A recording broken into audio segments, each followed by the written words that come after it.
I visited my mom in France after 6 years, thinking she was living comfortably with my brother.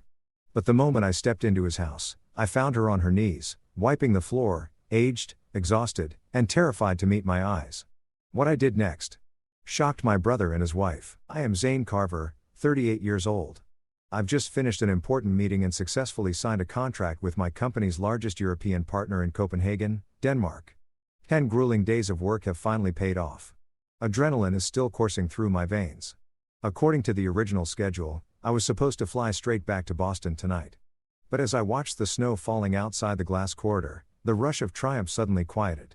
I remembered how many times I'd promised to visit Mom, only to let work sweep me away again.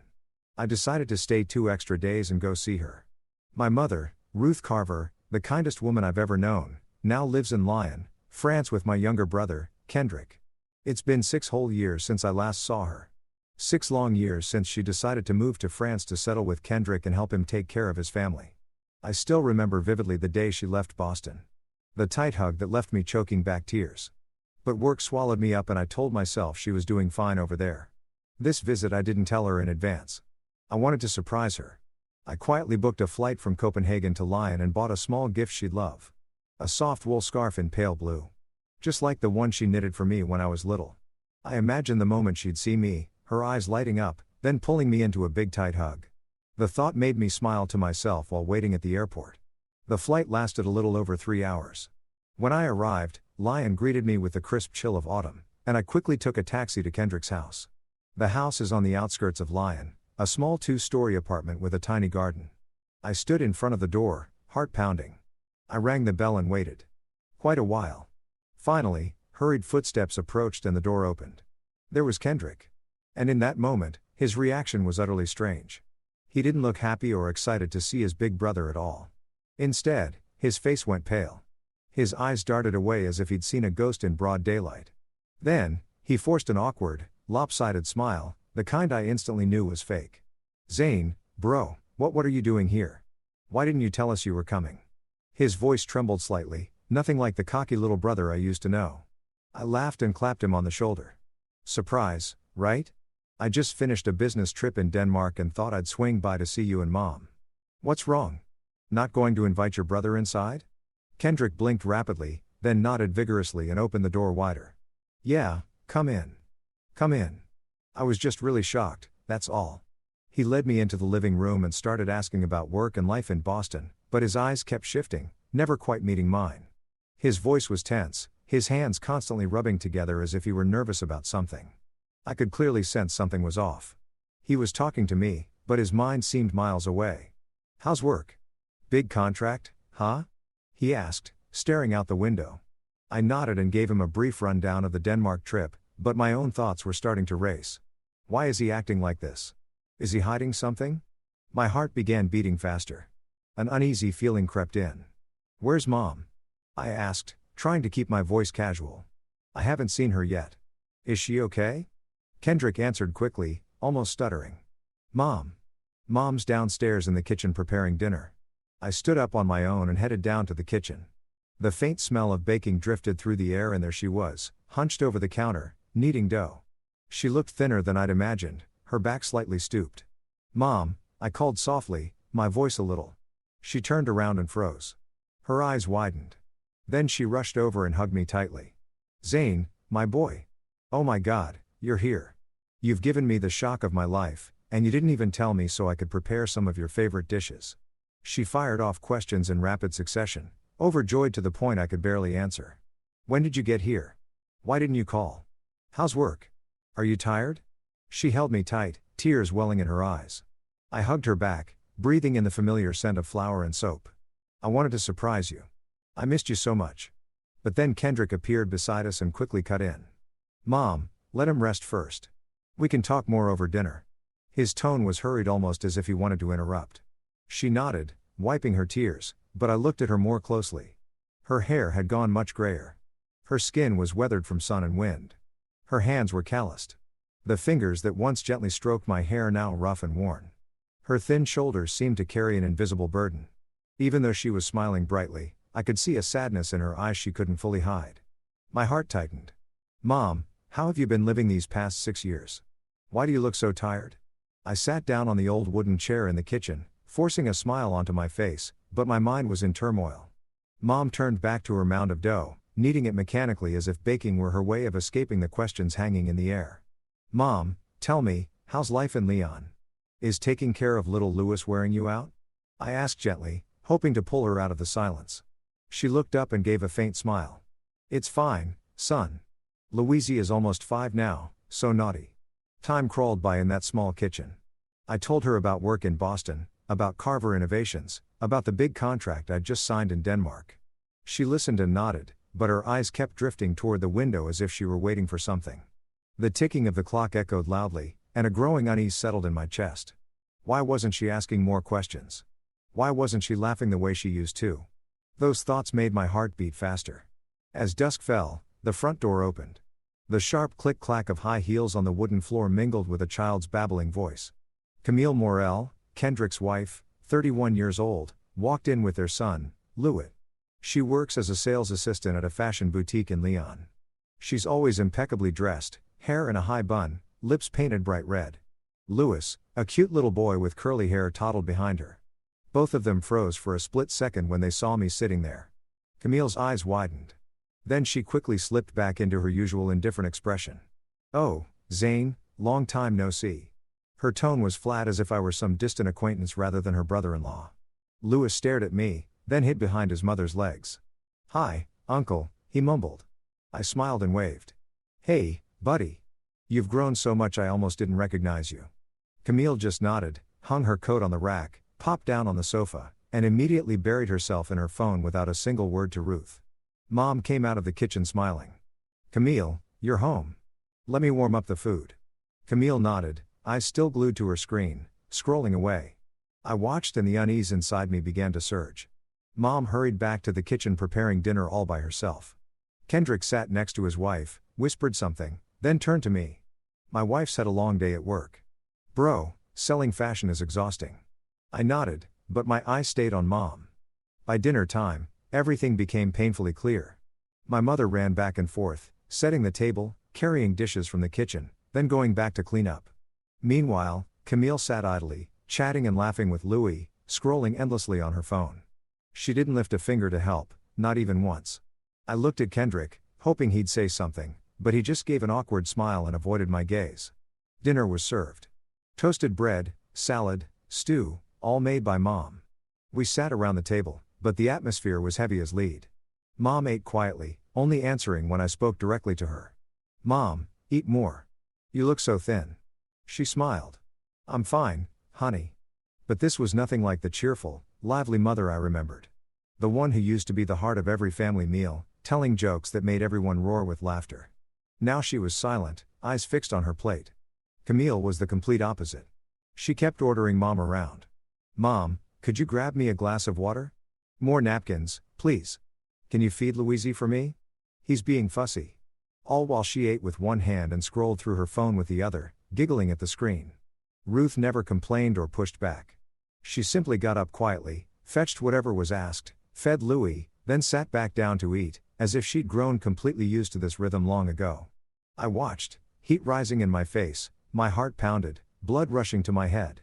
Why does she have to do this? Why is Camille treating her like a servant? I tried to stay calm, but I couldn't hold it in any longer. Camille, put the phone down and take care of your own kid. Mom's trying to eat. My voice came out sharper than I intended, though I was still trying to keep it civil. Camille looked up, gave me a quick annoyed glance, then completely ignored me and went back to scrolling. Kendrick immediately jumped in. Voice apologetic. Bro, Camille's exhausted from work all day. Mom's home anyway, so it's normal for her to help out a bit. But his eyes darted away. He knew he was lying. Mom gently placed a hand on my shoulder. It's okay, son. Don't get upset. I like taking care of my kids and grandkids. Her voice trembled slightly, and her smile looked forced. Camille leaned back in her chair, a smug little smirk on her lips, shooting me a challenging glance that clearly said, "Who are you to tell me what to do?" I swallowed my anger, forcing myself to stay calm so I wouldn't ruin the family evening. But inside, the unease was roaring. My heart was racing, cold sweat breaking out. Something was seriously wrong here. Does Mom get treated like this every single day? And Kendrick knows and just lets it happen. Dinner ended in silence. I tried to help Mom clean up, but she shook her head. Go rest, honey. Camille stood up, dragged Louis off to bath time, and didn't say, thank you. Kendrick walked me to the door.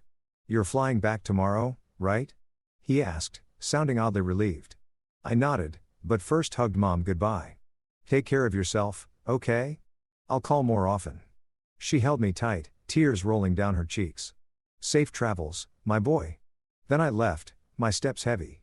I checked into a 5-star hotel near the airport, a spacious suite with a glittering view of the city. But I didn't sleep a wink that night. I lay in bed, eyes wide open, staring at the ceiling. My gut was screaming that something was deeply wrong in Kendrick, Camille, and Mom's household. The images spun in my head. Mom rushing around Camille's smug face. Kendrick avoiding my eyes. Why is Mom doing everything? What happened to the money I send every month? Is she living like a maid? The questions hammered at me, twisting my heart. I sat up, opened my laptop, and checked the transfer history. Regular, not a single payment missing. Yet, Mom looked miserable. Anxiety rising, I made a decision. I'm not flying home tomorrow. I'm staying. I'm going to watch and I'm going to find out the truth.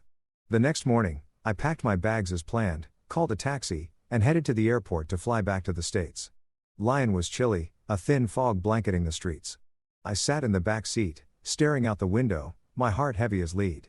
Last night's dinner kept replaying in my mind. Mom getting up again and again, Camille scrolling indifferently on her phone, Kendrick rubbing his hands nervously. My pulse raced. Cold sweat broke out despite the car heater. Why do I have to leave now? What if something's really wrong? That thought looped endlessly until I could barely breathe. Halfway to the airport, the unease crashed over me like a wave. I couldn't take it anymore. Stop. Turn around. Back to Lyon. I told the driver urgently. He glanced at me in the rear view mirror and raised an eyebrow. You sure? We're almost at the airport. I nodded frantically, heart pounding. Positive. Take me back to the suburbs near the house I visited yesterday. The taxi turned around. Relief and anxiety mixed inside me. I checked into a small guest house just a few hundred meters from Kendrick's place, hidden behind a row of trees. The room was simple, an old wooden bed, but private enough to watch without being noticed. I dropped my bag, pulled the curtain slightly apart, and stared at the street. My heart had never beaten this fast. What am I doing? Stalking my own brother's family. But my gut screamed, you have too. Mom is suffering and you need proof. I called my assistant in Boston and postponed everything. I need a few more days in France. Don't ask why. Then I sat there waiting, nerves on edge like an amateur detective in a film noir. For the next few days, I watched from a cafe across the street. Every morning at dawn, before the sun was even up, Mom was already awake doing every single household chore from dawn till dusk without a break. I watched her sweep the yard, clean the rooms, wash and hang laundry in the garden, trim the plants, scrub the floors until they shone, cook 3 meals a day, everything alone, never resting. She moved like a machine, backs, slightly bent, calloused hands gripping the broom or pots. My chest itched every time she paused to catch her breath or wipe sweat from her brow. Mom, why do you have to suffer like this? I whispered to myself, tears threatening to spill. Childhood memories flooded back. She used to stay up late and wake early for us, too. But back then, she was smiling, full of energy. Now, she was just a shadow worn down by endless labor. What made my blood boil was Camille's attitude when she came home in the late afternoon. Dressed impeccably from the boutique. She'd walk in, and if anything wasn't perfect, dust on the floor, dinner not ready, laundry still damp, she'd immediately scowl, mouth moving angrily, pointing aggressively at Mom. I couldn't hear the words from afar, but I saw her lips curl in rage, eyes glaring, while Mom simply lowered her head and redid the task without a single complaint. Mom would scrub the floor again, rearrange things, or rush back to the kitchen to fix the food. Meek resigned as if this were normal. And Kendrick, he never once defended her. He'd come home, collapse on the sofa, and let his wife berate and order their own mother around with sharp gestures and muttered words. When Camille pointed and shouted, he'd even put a hand on his wife's shoulder to calm her down instead of standing up for Mom. Watching from a distance, I clenched my fists so hard my nails dug into my palms. Blood roaring in my ears. How could he do this? My own flesh and blood brother, letting our mother be treated like a slave just to keep his wife happy. It was crystal clear. Camille treated Mom like a free maid. Never a thank you, only scowls and silent scolding. And Kendrick, with his stupid, spineless loyalty to his wife, always took her side with silent nods, as if he feared losing her more than he loved his own mother. Rage and pain twisted inside me. I wanted to storm in, kick the door down, confront them, and drag Mom back to America that very second. That's enough. You're coming with me. I imagined myself shouting, but I held back. I knew Mom would refuse. She always sacrificed herself. Always tried to keep the peace. It would only make things messier. She might even be angry at me. So I waited, watched, the tension building day by day. Every night back at the guest house, I lay awake, haunted by the image of her bowed head. What do I do? How much longer? On the last day before I planned to leave, I decided to sneak closer for one final look at Mom. Night was falling, Lyon street lights glowing dimly. I hid behind a maple tree, heart thumping like a drum. Inside, the kitchen light was on. Through the window, I saw Mom stirring a pot of soup. Her hand trembled. The pot slipped, crashing to the floor with a loud clang. Soup splattered everywhere. Camille, scrolling on the sofa in the living room, jumped up in fury. Her shrill voice cut through the air like a knife. "Oh my God, what are you doing? Useless. Get on your knees and clean every single stain." My heart stopped for a second, blood turning to ice. Mom silently obeyed. She knelt on the floor and began wiping with a rag. When she struggled to stand, Camille marched over and shoved her hard, sending her crashing back down. "You call that clean? Do it again." Mom's eyes filled with tears, hands shaking as she wiped again, her frail body curled up on the floor. Seeing my mother treated like that, rage exploded inside me like a volcano. Blood rushed to my head, ears ringing. I stopped thinking. I slammed the front door open and stormed in. The door banged against the wall, echoing through the house. Both Ruth and Camille froze and whipped around. Camille's face went white as a sheet. She stumbled back, avoiding my eyes. Mom quickly wiped her tears and tried to stand as if nothing had happened, voice trembling. "Zayn, you haven't left yet?" I ignored her and strode straight up to Camille, face hard as stone, voice thundering. "You dare lay a hand on my mother? Who the hell do you think you are to push her?" Camille stammered, trying to defend herself. "No, it wasn't like that. She fell on her own. I was just but her pale, guilty face betrayed her." Her eyes darted everywhere. I was burning with fury. I pointed right in her face. "Don't lie. I was watching through the window. I saw everything. You called her useless, made her kneel and clean the floor, then shoved her down." My heart pounded wildly, breath coming in gasps. Hearing the commotion, Kendrick ran downstairs, shocked. "Zayn, you're still here?" But instead of asking what happened, he stepped in front of his wife and snapped, "What are you doing? You can't yell at my wife in my house." Camille immediately started crying crocodile tears, playing the victim. "Zayn, you've misunderstood." I looked at them coldly, voice calm, but razor sharp. "I've been watching for days.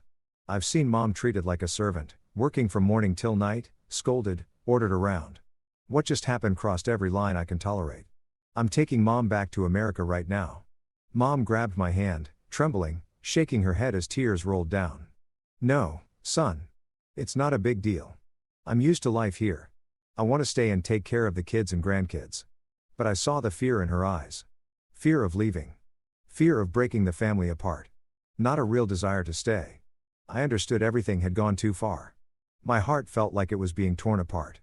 Camille crossed her arms, lifted her chin, and said smugly, "Oh, if you think you can take care of her better, go ahead and take her. Good luck with that." A direct challenge. Faced with her insolence, Kendrick just stood there rubbing his hands awkwardly, looking uncomfortable, but saying nothing. I couldn't stand another second. I took Mom's hand and squeezed it tight. "Let's go, Mom. You're not staying here anymore." We walked out of Kendrick's house. Behind us, the door slammed shut on Camille's frustrated screams and fake crying. I took Mom to the guest house where I'd been staying, not far away. She was silent the whole way, clutching my hand steps heavy. Once inside the room, I ordered food from a nearby place. Sandwiches, salad, juice, hoping she'd eat something. But she touched nothing. Just sat on the bed, staring into space. Mother and son barely spoke. We sat in heavy silence, each lost in our own storm of emotions. I looked at her thin, red-eyed, and the question screamed inside me. Why did you let it get this bad? But I didn't dare ask. I was afraid of hurting her more. She glanced at me as if reading my thoughts and forced a weak smile. "I'm okay, son." But the air remained thick with pain. The truth was out, but the journey wasn't over. That night, we sat side by side in silence, waiting for dawn. To lighten the mood, I told her about Boston, about the company, but she only nodded, eyes distant. The past 6 years must have been tormenting her. I blamed myself. Why didn't I come sooner? The money I sent Kendrick every month, now I knew something was seriously wrong with it. My heart still raced. Anger still simmering. But now she was here safe. I hugged her and whispered, "From now on, I'll take care of you." She gently squeezed my hand, tears falling softly. The next morning, sunlight filtered through the thin curtains of the little room in Lyon, softly illuminating the space. I woke early and ordered breakfast from a nearby cafe. Fresh baguette, cheese, fruit, and steaming coffee. Mom stirred awake, her eyes still red and swollen, but she managed to smile when she saw me. "My boy, did you sleep well?" she asked, her voice. I shook my head and sat down beside her. We ate breakfast together at the small wooden table, but the air remained heavy. She nibbled on a piece of bread, eyes lowered while I watched her, my heart twisting. "Mom, today I'm taking you back to America with me. You'll live with me, Savannah and little Daisy. Our place in Boston is spacious. You'll be comfortable there." I repeated the offer, my voice firm yet gentle. At first, Ruth refused, shaking her head vigorously. "No, son. I'm used to it here. Kendrick and Camille, they need me. Louis is still so young." Her voice trembled, her eyes avoiding mine, as if she were trying to convince herself. But I wouldn't back down. My heart raced at the thought of her returning to that hellish house. "Mom, I've seen everything. You can't stay there. I won't let you suffer any longer. Come with me. You'll have a better life. I promise." I took her hands, squeezing them tightly, my voice thick with emotion. She was silent for a long time, tears rolling down her cheeks. Finally, she nodded weakly, almost reluctantly. All right, son. I'll go with you." Relief flooded through me, but the unease lingered. Was she agreeing because she was exhausted or because she was afraid? I quickly booked tickets for the afternoon flight to Boston. We packed her few belongings. She had almost nothing, just a handful of old clothes, and headed to the airport. On the way, she was quiet, staring out the taxi window, clutching her purse tightly. I put an arm around her shoulders and whispered, "Everything's going to be okay, Mom." But my own heart was still pounding, anxious about what might still come to light. The flight lasted nearly 12 hours, yet to me it felt like an endless journey back through time. We sat side by side in economy, the plane shuddering slightly as it lifted off, leaving Lyon behind. She gazed out the window, eyes distant while I held her hand, feeling the roughness of her fingers. My pulse raced as if I were on the verge of uncovering a huge secret. "Mom, tell me, what have these 6 years really been like? Why didn't you ever say anything?" I asked gently but persistently. She stayed silent for a long time, gripping my hand harder, clearly wrestling with herself. The plane rocked through some clouds and I thought she wouldn't answer. Then she sighed and began in a small voice. "All right, let me tell you." She said the first few months after moving in with Kendrick's family had been peaceful enough. She looked after newborn Lou, cooked simple meals, did a little cleaning, and felt useful. "I was happy, son, holding my grandson, singing him the same lullabies I sang to you and Kendrick. The house felt warm. Camille even thanked me back then." She gave a faint smile, but it quickly faded. I listened, my heart beating faster, a bad feeling rising. And then what happened? When Camille returned to work after maternity leave, the atmosphere changed. Mom no longer just watched the baby. She had to do everything. Laundry, cleaning, cooking, 3 meals a day, grocery shopping. There was no time to breathe. At first, I thought it was temporary. Camille was busy with work, so I did it gladly. I believed I was helping my son and his family settle in. Her voice shook as she squeezed my hand. But the more time passed, the more Camille took it for granted and started giving orders like, Mom was hired help. She'd say, "Mom, do this. Mom, clean that." And stopped saying, "Thank you." If I did something not quite to her liking, she'd snap at me. I pictured the scenes and felt my chest tighten with anger. Whenever Mom made a mistake, Camille would yell, insult her, sometimes even call her useless. Like the night you saw. Spilling the soup got me scolded instantly. But most days were worse. She'd say I was old, slow, couldn't do anything right. Tears rolled down her cheeks as she spoke, voice breaking. Kendrick always took his wife's side, blamed Mom. And treated her words like they were worthless. He'd say, "Mom, understand. Camille's tired," then turn around and comfort his wife. Whatever I said, he ignored me like I was a burden. Hearing this, I felt choked with rage, my grip on her hand trembling. The image of Kendrick shielding his wife, Camille's smug chin lift, it all came rushing back, making my blood boil. How could he? That's my own brother. Mom endured it all without ever telling me. Partly for little Louis. She was afraid if she left, her grandson would miss his grandma's care. Partly because she didn't want her two sons to fall out. I thought if I told you you'd be furious with Kendrick. The family would fall apart. I love you boys. So I gritted my teeth and bore it. She broke down sobbing, shoulders shaking. I pulled her into my arms, tears spilling from my own eyes, heart tearing apart at the thought of her suffering alone for years. Mom, I'm so sorry. I should have come sooner. She shook her head, wiped my tears, and whispered, "It's not your fault."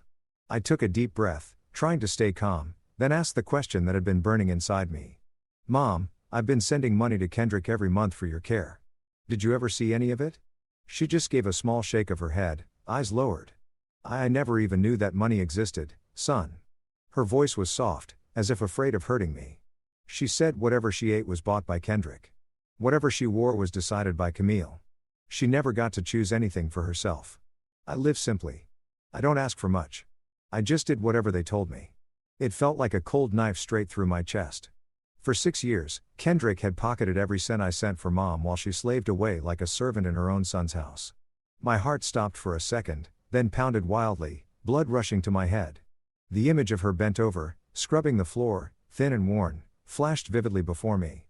Guilt and fury surged together like a storm. Kendrick, he took Mom's money.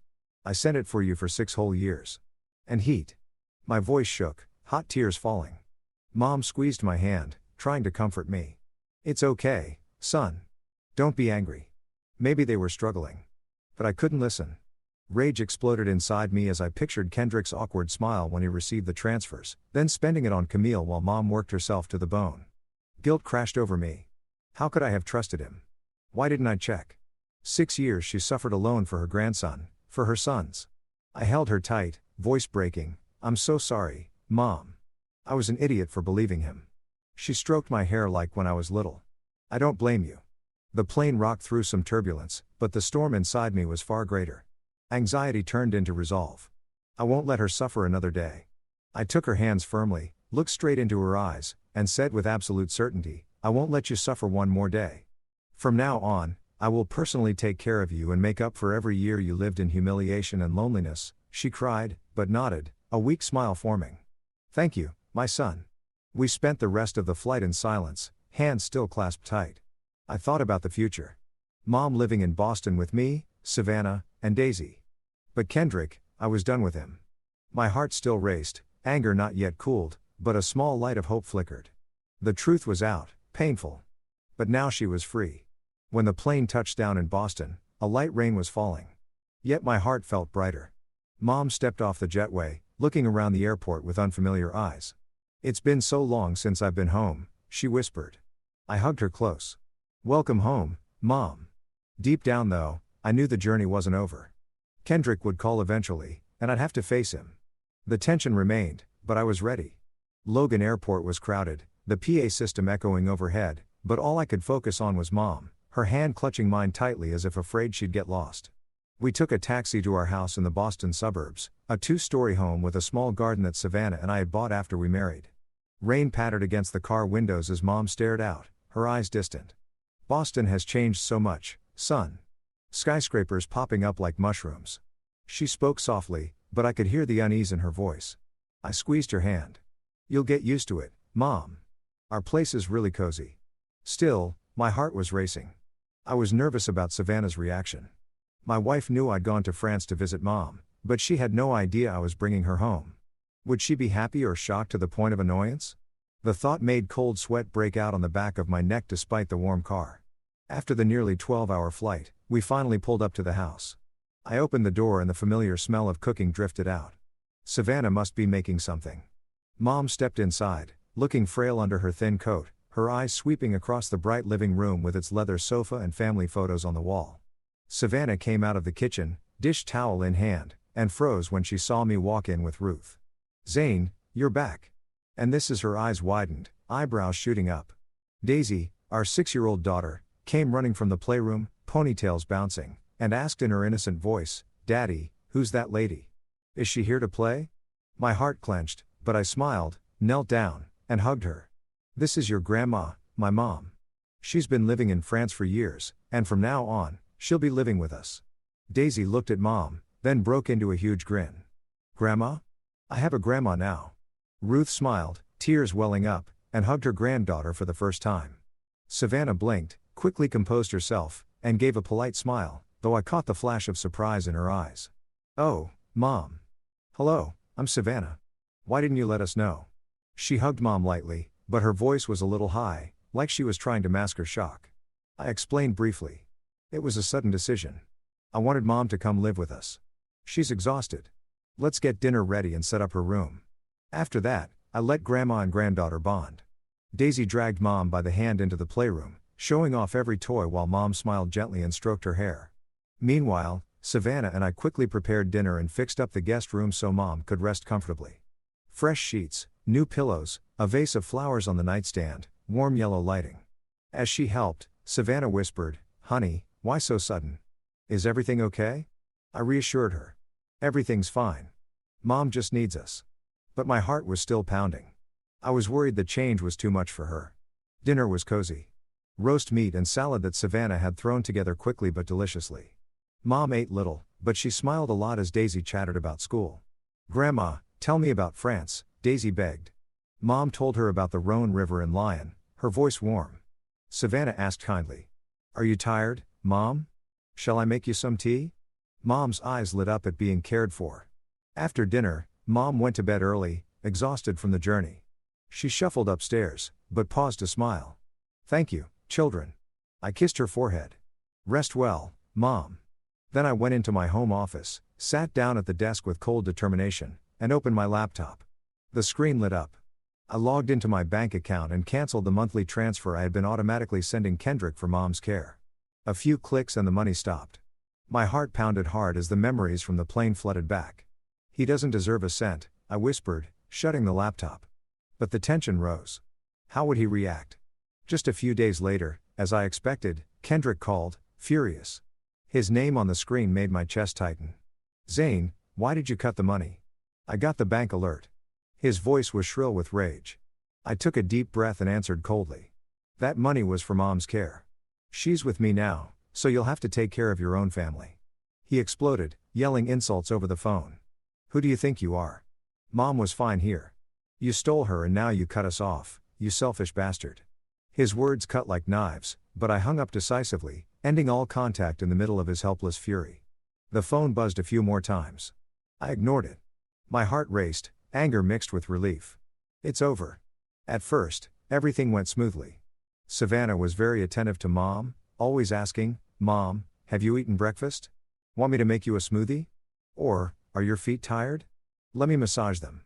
After years of being mistreated, Mom's eyes brightened whenever Savannah smiled at her. "You have such a good daughter-in-law," she whispered to me. The first few weeks passed gently. Ruth slowly regained her strength. Her face glowed again. She smiled more and she began to resemble the cheerful mother I remembered. She strolled in the garden, cooked simple dishes, and the house felt warmer than ever. Watching them, I felt relief. Maybe everything really would be okay. But then I started noticing subtle changes, like a tiny crack appearing in a wall. Savannah began to get sensitive about Mom's presence.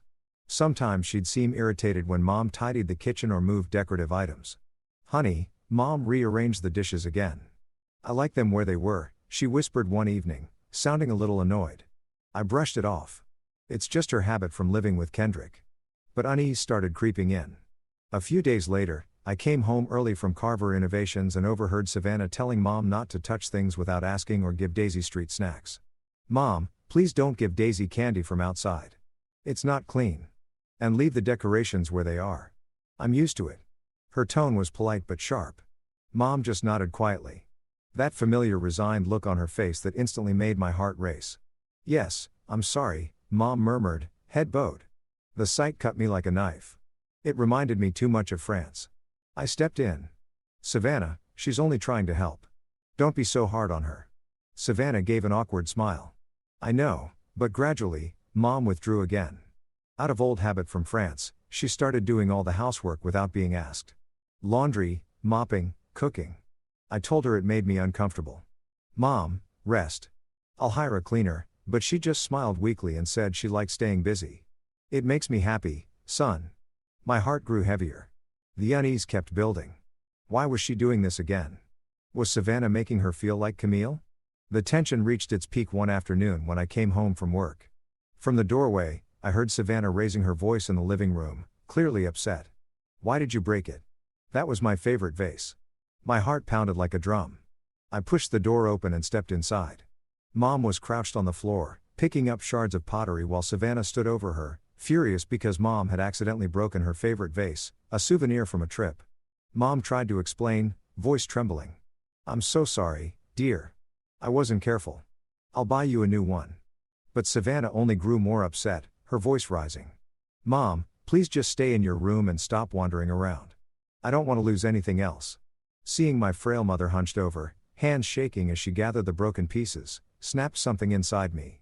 The image of her on her knees scrubbing the floor in France flashed before my eyes, and rage erupted like hellfire. My heart went wild. Blood rushed to my head, vision blurred. I stormed forward, face dark with fury. My eyes were so full of anger that Savannah instinctively stepped back, her face going pale. In that moment of lost control, I raised my hand and slapped my wife across the face. She staggered, clutching her cheek, bursting into shocked, sobbing tears. Are you insane? Mom froze, then rushed over to stop me, voice trembling. Zay. No, stop. I beg you. Savannah stood there, stunned and hurt, unable to believe I had just done that. I couldn't hear anything anymore. The sight of my mother being scolded and shrinking in submission in her own son's house choked me with rage, despair, and terror that the nightmare was repeating itself right in front of me. No, you do not treat my mother like that, I roared, voice raw, heart breaking in two. After a few seconds of heavy silence, the living room felt frozen solid. Only Savannah's sobbing and my ragged breathing broke the stillness. I turned to Mom, my voice cold but resolute. Mom, pack your things right now. We're leaving. She froze, eyes wide.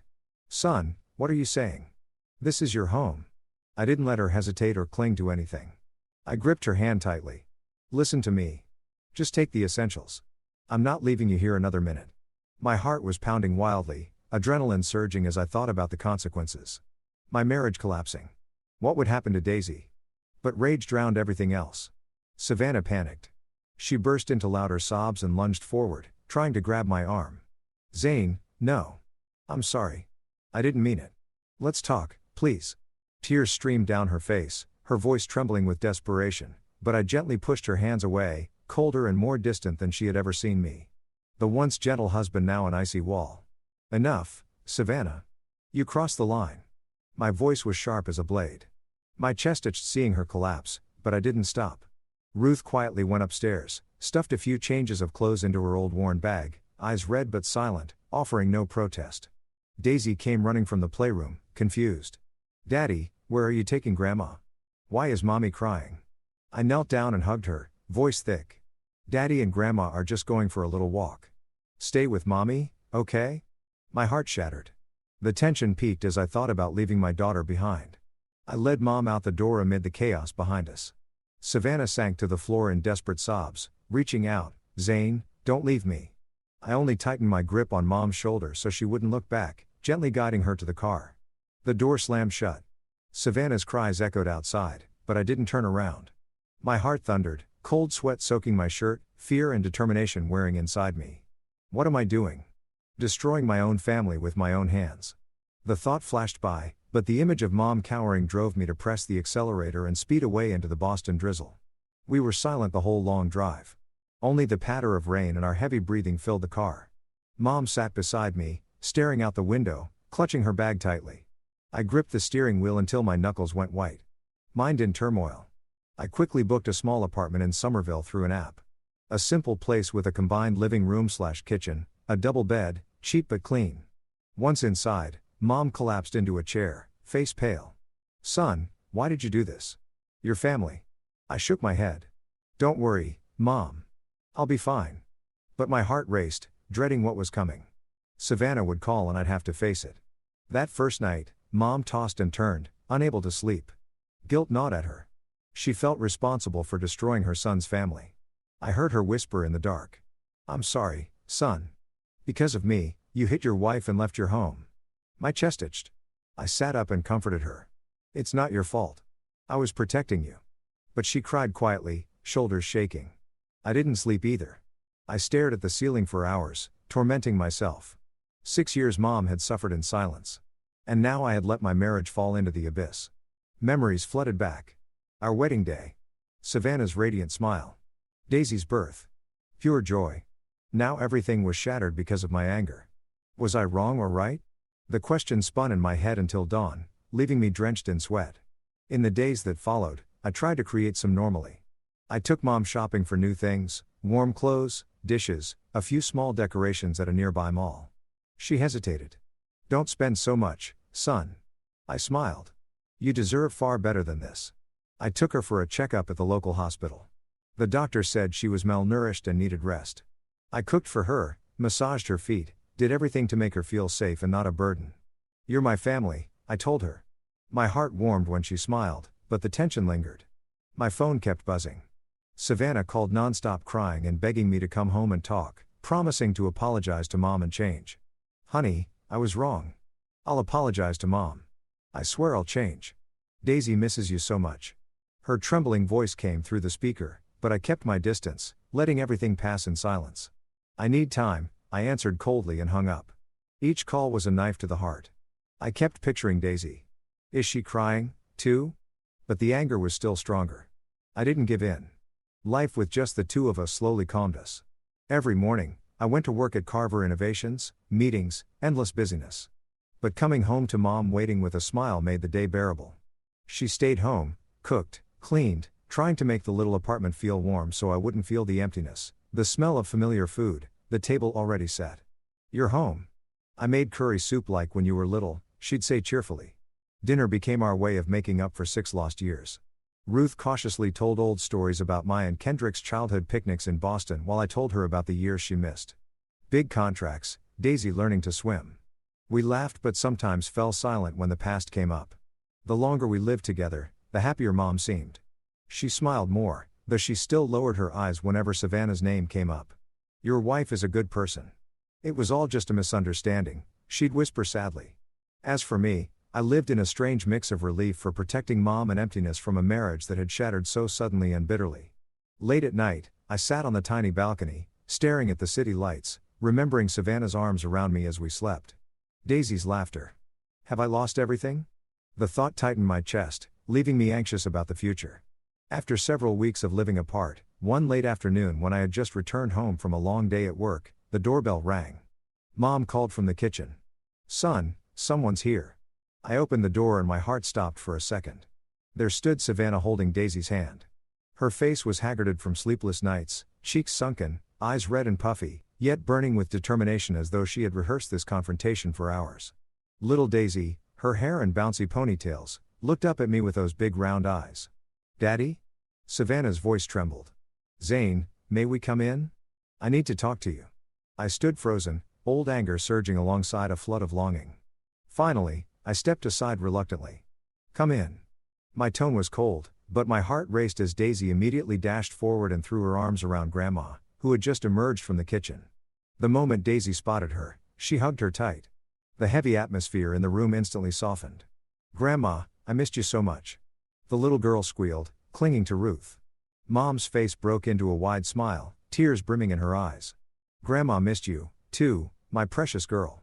She stroked Daisy's hair, and in that moment, the tiny apartment felt warmer. A child's laughter melted away some of the tension. I watched from a distance, my chest tightening. Daisy was innocent, and I had missed her desperately these past weeks. Savannah stood behind her daughter, fingers clenched around her purse strap, face pale.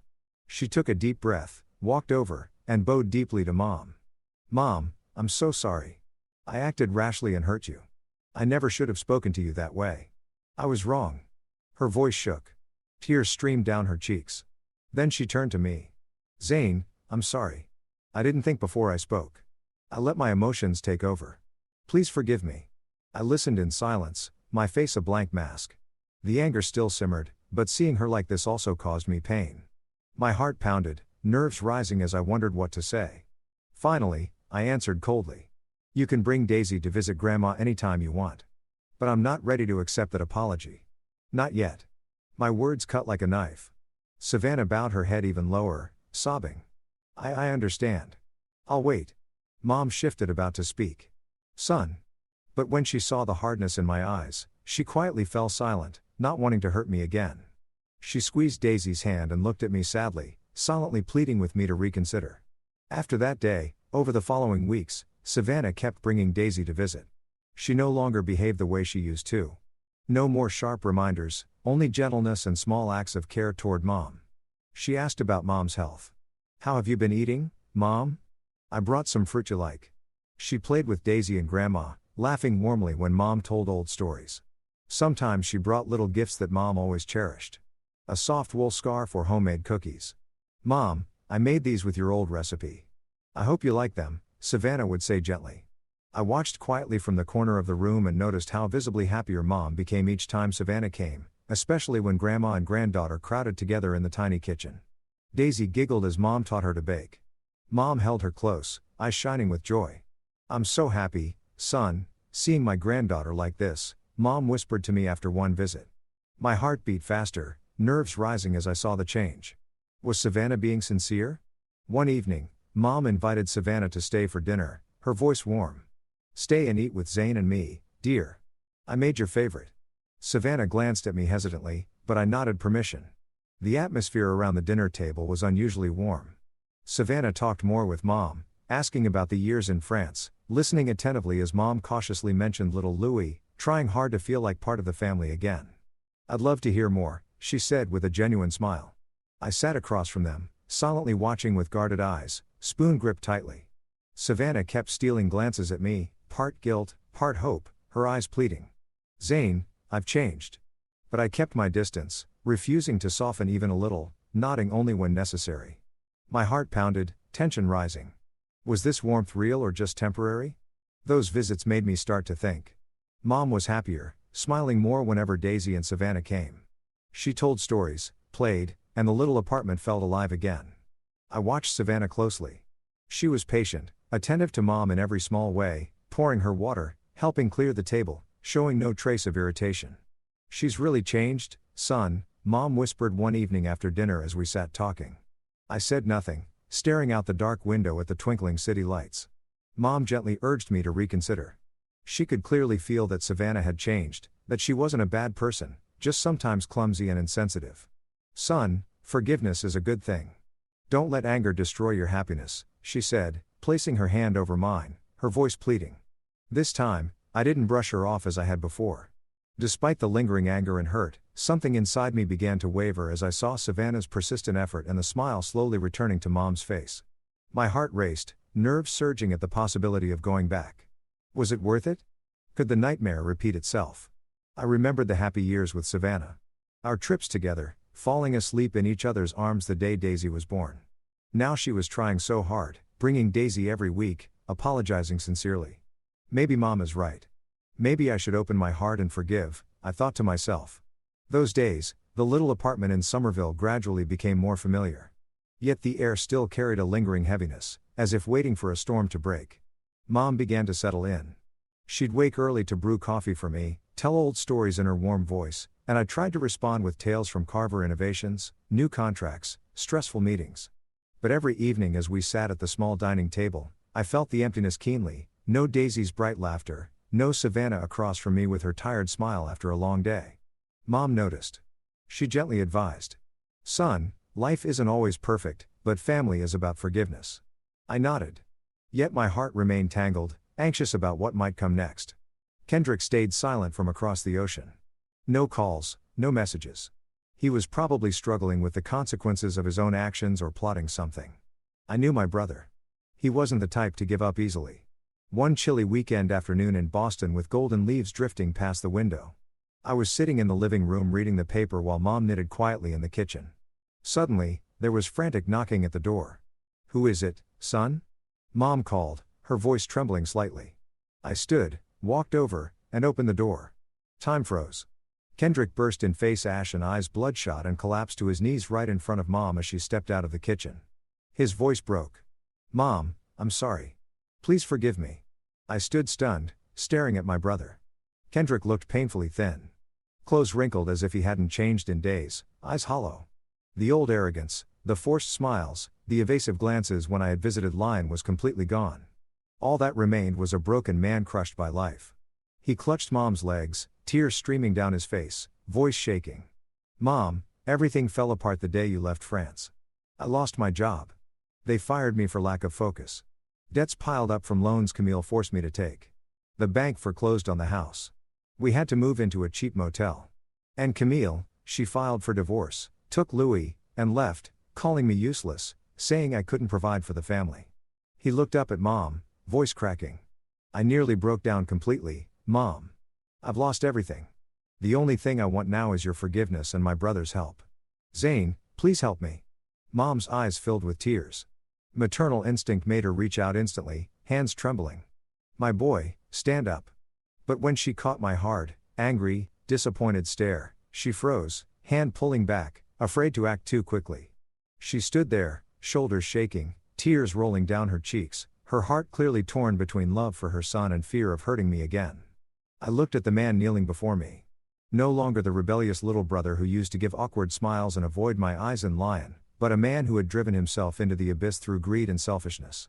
For 6 years, he took the money I sent, spent it on himself, and let Mom live like a servant. And now he came crawling back, begging.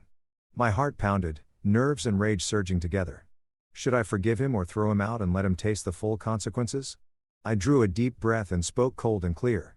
"Kendrick, you're reaping exactly what you sowed with Mom. A man who can't take care of his own mother doesn't deserve anyone else's care. You let her live like a maid, pocketed the money I sent, and now you've lost everything. You deserve it." Kendrick bowed his head lower, sobbing. "You're right, bro. I was wrong. I regret it so much." I declared that I couldn't help someone who had treated our mother like a servant and shown no gratitude, and told him to leave before things got worse. "Get out, Kendrick. I can't help you. Don't come back." Mom immediately stopped me, grabbing my arm tightly, pleading that Kendrick was still my brother, still blood. And if he truly recognized his mistakes, he deserved a chance to stand up again. "Son, he's your brother. Flesh and blood. He's bowed his head already. Give him a chance. Don't let our family fall apart any further." Her voice shook, tears streaming, hand gripping mine, as if terrified that letting go would lose everything. I stood silent for a long moment, watching Mom tremble with fear that the family would shatter once more. The resolve inside me slowly gave way to compassion and respect for her. She had endured 6 years of suffering just to keep her sons from fighting. Now she was begging like this. How could I refuse? My heart raced, nerves rising at the decision. Forgiving Kendrick. Would it be a mistake? Finally, I nodded and said I would give him one single chance, and everything afterward would depend on whether he truly changed. Fine, one chance. But if you don't change, I'm cutting you off forever. Kendrick broke down, sobbing like a child, bowing to Mom in gratitude. Mom, thank you, bro. I won't let you down. Mom, heartbroken yet relieved that her ward son had finally humbled himself, whispered, stand up, my boy. I forgive you. She pulled Kendrick into a tight embrace, tears soaking his shoulder. I stood beside them, watching my mother and brother hold each other, my heart heavy yet calmer. I knew I had done the right thing, protecting Mom while preserving what was left of our family. My pulse still raised, nerves lingering about the future. Would Kendrick really change? Or was this just temporary? After that tear-filled afternoon, I arranged a cheap rental apartment for Kendrick on the outskirts of Boston. A simple place, but enough for him to start rebuilding his life after everything had collapsed.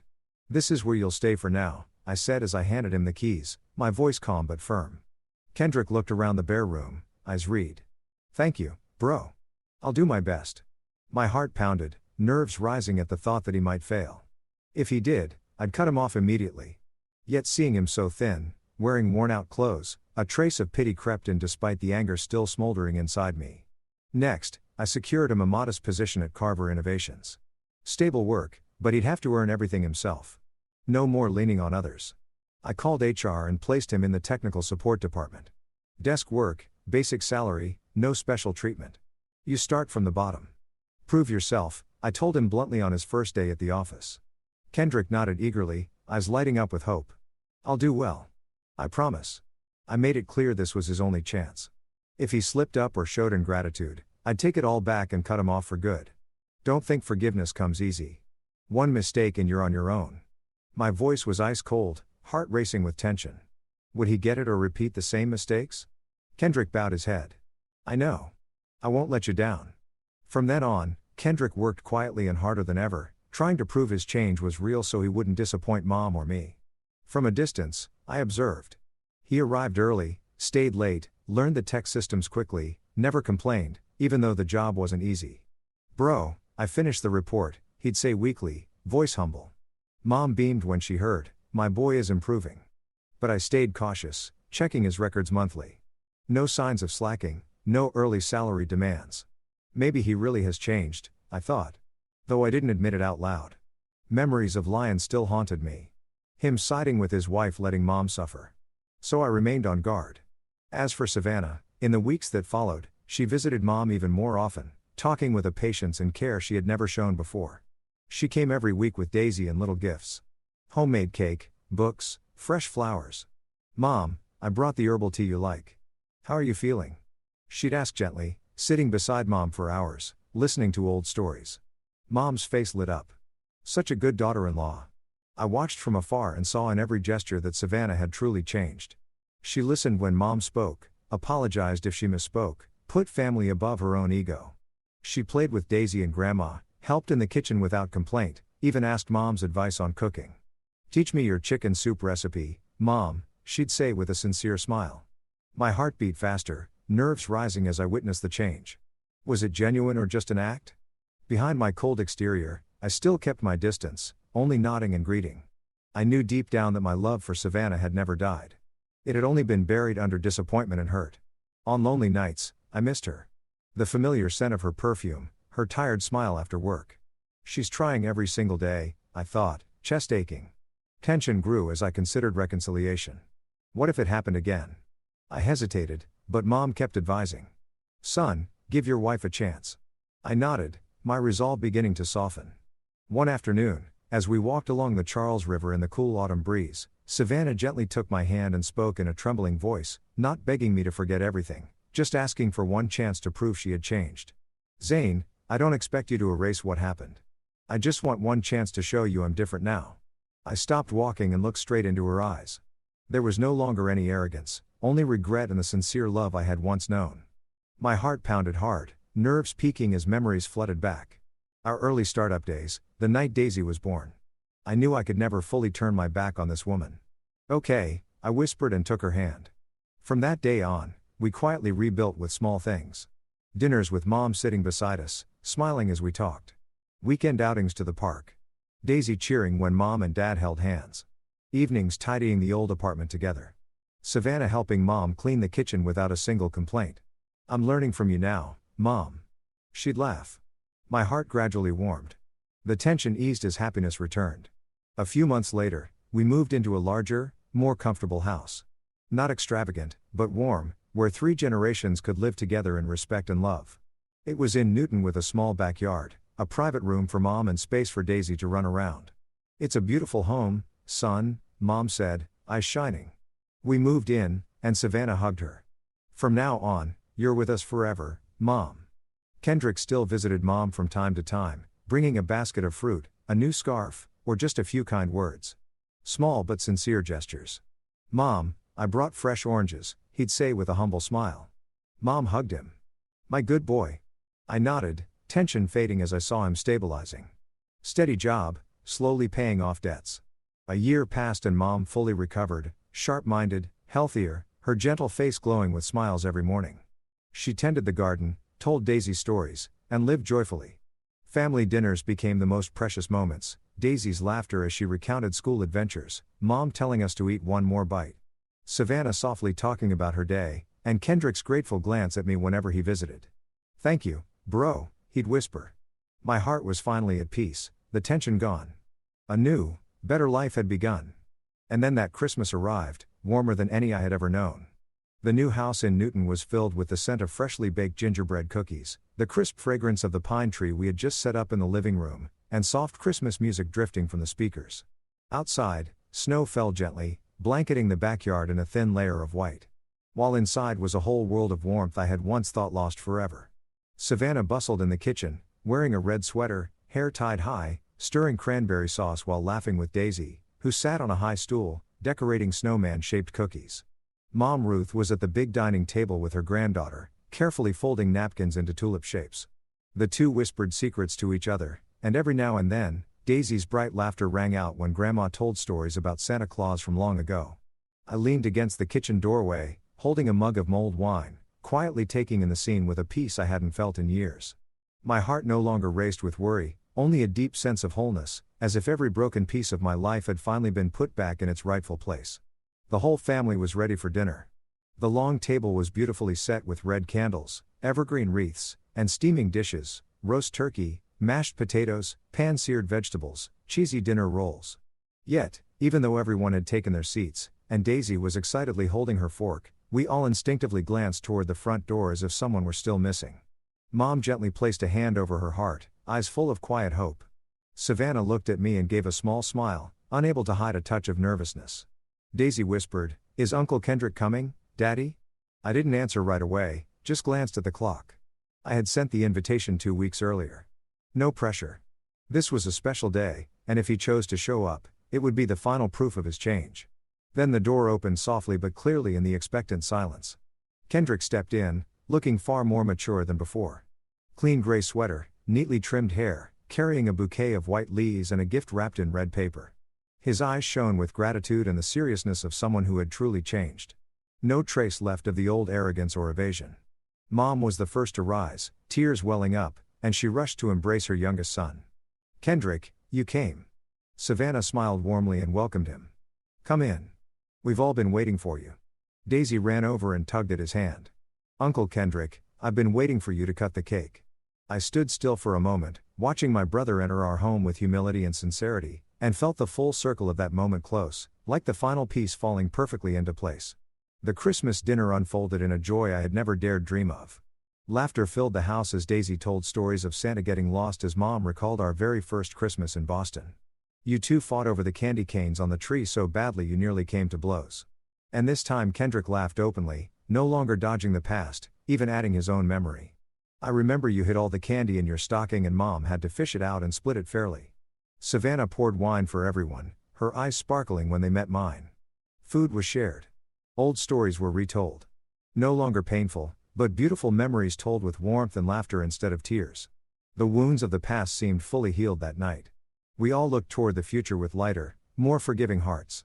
I watched Mom beaming as her two sons sat on either side of her, watched Savannah gently serve her food, watched Daisy perched on Kendrick's lap singing Jingle Bells, and I knew we had made it through.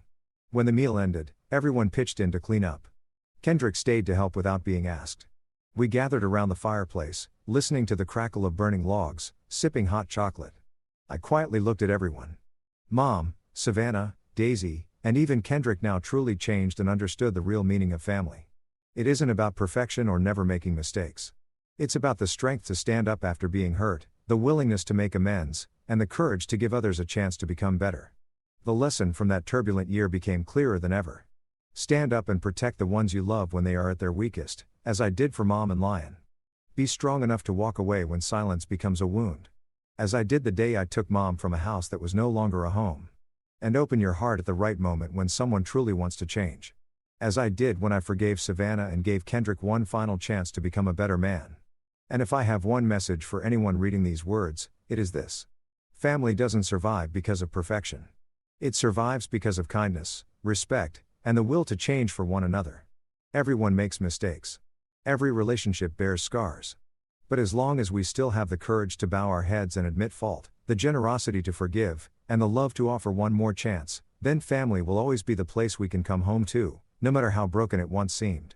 That Christmas, beneath the twinkling lights of the tree and the sound of jingle bells playing from the old radio, I hugged Mom, hugged Savannah, hugged Daisy, and for the first time in a very long while, I smiled with no trace of tension left in my heart. A new life had truly begun, and it was more beautiful than I had ever dreamed.